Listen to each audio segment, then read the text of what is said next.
we're tired. Are you getting enough sleep?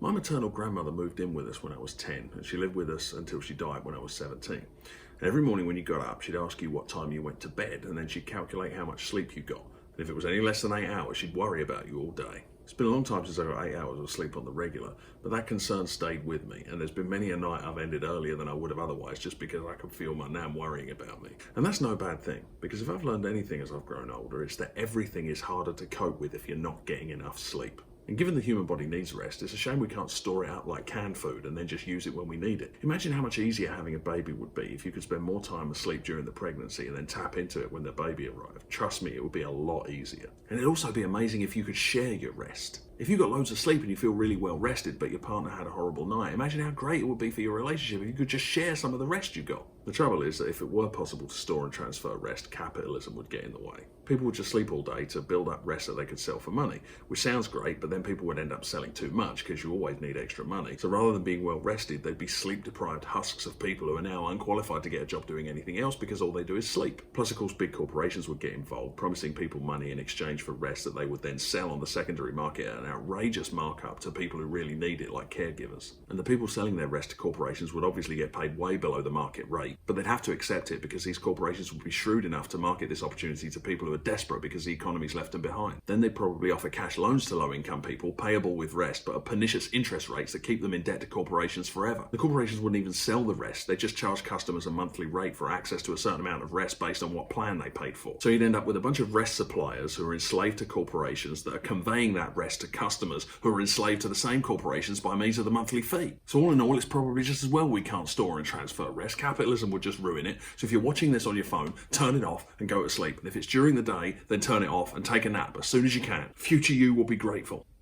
This has been another rant from a chaise longue. Please like and subscribe, and pleasant dreams.